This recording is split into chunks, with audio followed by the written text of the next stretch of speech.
And we're pleased to be joined now by Kaden Metheny, CUSA Tournament MVP, helped lead the Flames to 2025 Conference USA Championship and into the NCAA Tournament. Kaden, thanks so much for joining us. Yeah, thank you for having me, John.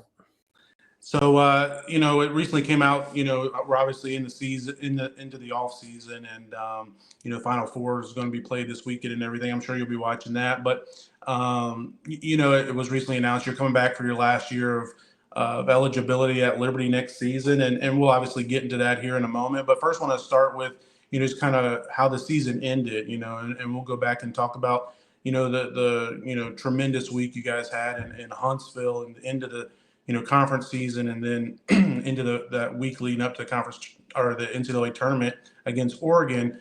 But, take me back to that game against Oregon and the Ducks. They kind of, jumped out to such a strong start, 18-2. And, before you guys could even catch your breath, you're trying to dig out of a hole like that against a team that's, top 20 team in the country and obviously have really talented players. How difficult, was that moment and for you guys to kind of go through that at that time on such a big stage, something that I know you and others kind of dreamed to play in the NCAA tournament? Yeah, I mean, obviously, like you said, they got out to a hot start, and obviously at the beginning of the game, we knew that it was going to take a little bit to settle in, just because of how big the moment was, and just that big of a stage. And obviously, right when we started to settle in, all of a sudden it was already 18-2, like you said. And they were hitting some tough shots, and we were missing some easy ones that we usually make, and shots that we would love to have. And that recipe of them hitting tough ones and us missing our easy ones, obviously that's what gets you down 18-2 to start. And yeah, there were just moments in the game where we kept saying, like, let's just make a run, and try and make them feel a little bit of pressure, and that didn't happen. And when you're up that big, the rim seems to be a little bit bigger for the other team, playing with a little bit more confidence. And when you're not playing with that type of pressure, it doesn't make the moment as big. And they're definitely playing free. And there are a couple moments where we felt like, this is our time to cut the lead. But then again, with that type of scoring power on that team, it was once you get down like that, it's tough to come back.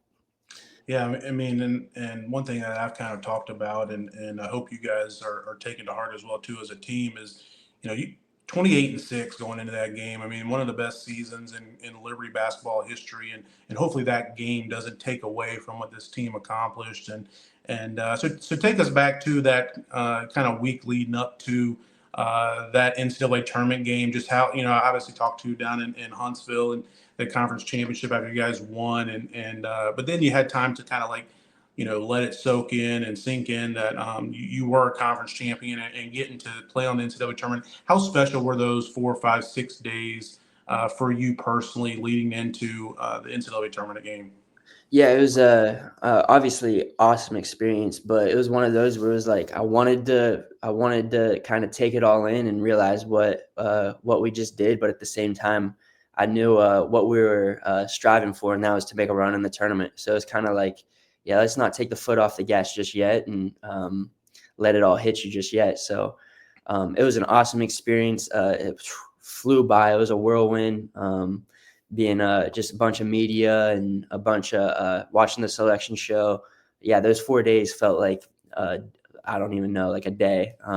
Especially obviously playing 3 days and 3 games in 4 days, coming from conference tournament, and then having to do that travel out to Seattle. It was a lot, and being banged up coming out of the conference tournament, not being able to get into some practices and into the rhythm after those games.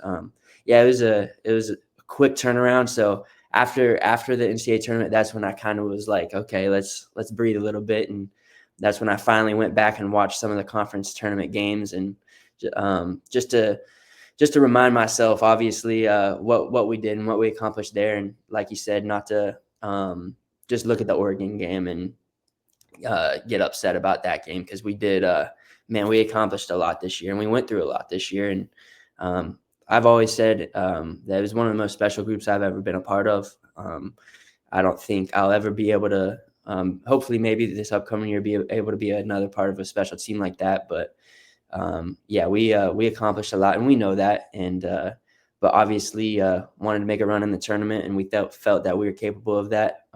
just wasn't our night. And like I said, picked one of the obviously worst days to play our worst game of the year. So. Yeah, it happens sometimes, but going back to Huntsville, I mean, that was such a, I had a lot of fun down there. I'm sure you guys, it was even better than that. But,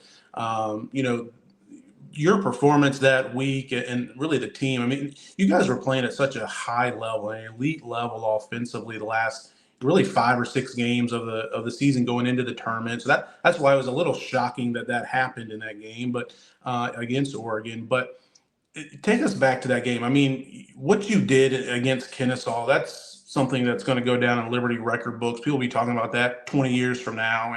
And I mean, you're a Liberty legend for what you did that week. And I know you'll deflect to your teammates, but I mean, I remember sitting courtside watching the game against Kennesaw, and there was a moment which I hadn't had this thought a lot during the season and really even during that game. But there was a moment I was like, man, I think it's done. Like, I don't think it's going to happen. And I remember you guys talking post game, like, Colin Porter always had that belief. But, I can remember when you started hitting those shots in the second half, my jaw kept dropping like, oh my goodness, I can't believe this happened. What was it like for you? And have you ever had a moment like that in your career previously where, you just felt like everything you were throwing up was going in?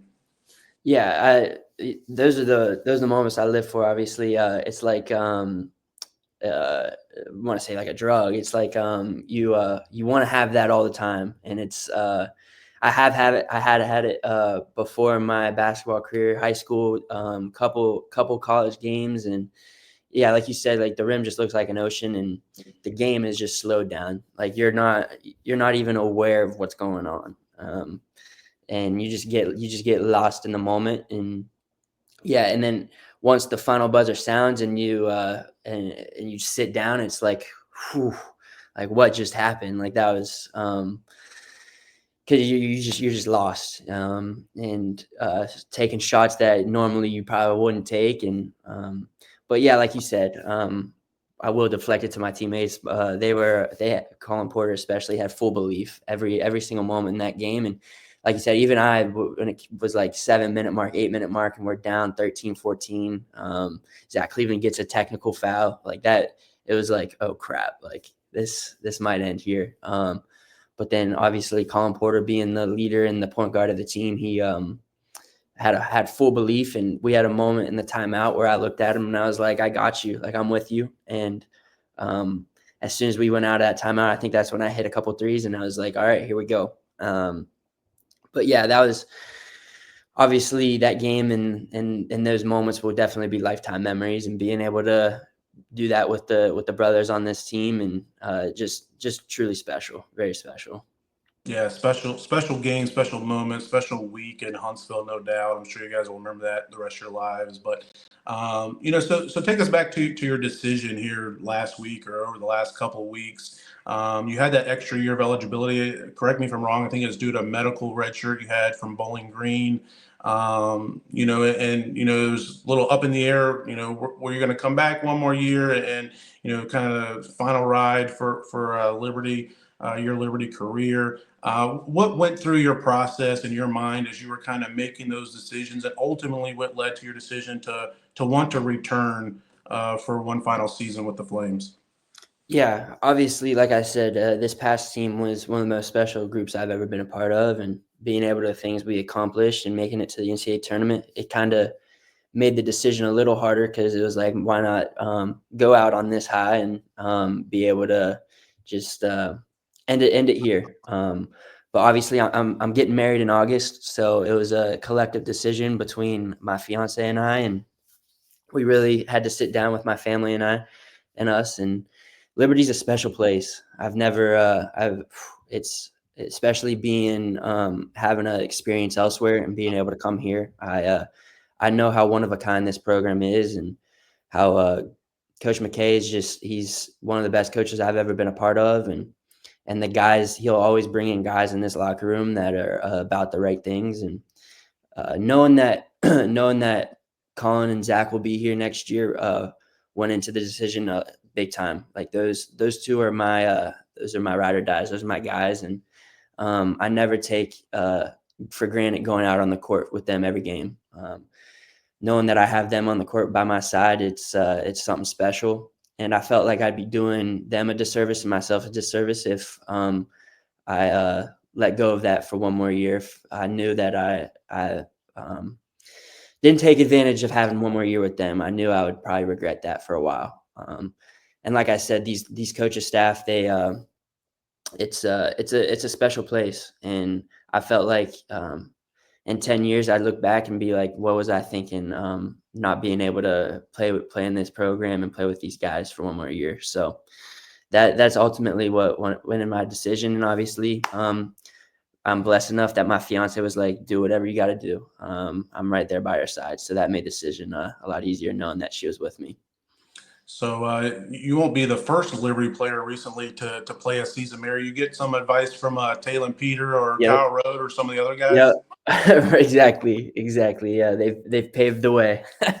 Yeah, that's funny. No, well, I'm definitely looking forward to watching you play one more year, and you, Colin, Zach is kind of the nucleus of the team, and some of the other returners. Obviously, we don't know what the final roster will look like at this moment, but with you guys and obviously Coach McKay and his coaching staff, I know you guys will be right there at the top of Conference USA again. Look forward to watching you guys try to pull it off once again, a back-to-back season conference championships. But thanks, Kaden. I appreciate your time joining us, and have some rest this off season. How about that?